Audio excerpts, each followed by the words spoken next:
এক যে ছিল ছোট্ট এক গ্রাম, নাম তার নীলপদ্ম। সেই গ্রামে মালিহা নামে এক মিষ্টি মেয়ে থাকত।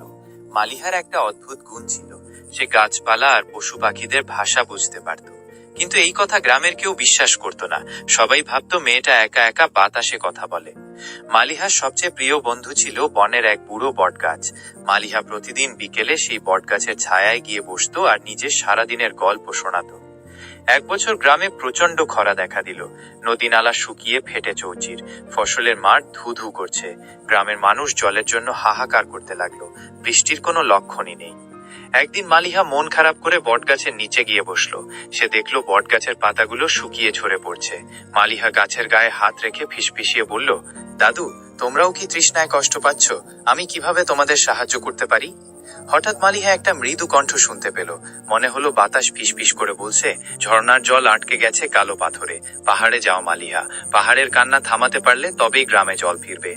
মালিহা একটিও ভয় না পেয়ে পরদিনই রওনা হলো দূর পাহাড়ের উদ্দেশ্যে। তার সাথে সঙ্গী হলো এক সাহসী কাঠবিড়ালি, যে তাকে পথ দেখিয়ে নিয়ে চলল। পাহাড়ে উঠে মালিহা দেখলো একটা বিশাল কালো পাথর ঝর্ণার মুখটা একদম বন্ধ করে রেখেছে। জল বেরোতে না পেরে পাহাড়ের ওপাশে জমা হয়ে আছে। মালিহা পাথরের কাছে গিয়ে দেখলো সেখানে একটা ছোট্ট পাহাড়ি পাখি ডানা আটকে ছটফট করছে। পাথরটা একটু নড়ে যাওয়ায় পাখিটা ডানা আটকে গেছে।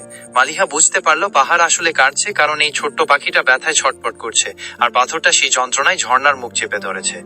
মালিহা আলতো করে পাখিটাকে উদ্ধার করলো এবং নিজের ওড়না ছিঁড়ে তার ডানায় পট্টি বেঁধে দিল। পাখিটা সুস্থ হয়ে কিচিরমিচির করে মালিহাকে ধন্যবাদ জানালো।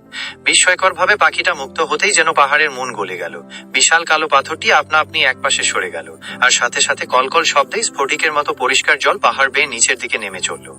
মালিহা যখন গ্রামে ফিরল তখন গ্রামের নদী আবার জলে ভরে উঠেছে। শুকনো মাঠগুলো সবুজ হতে শুরু করেছে। গ্রামের মানুষ অবাক হয়ে দেখলো মালিহার পিছন পিছন এক ঝাঁক পাখি আর প্রজাপতি উড়ে আসছে।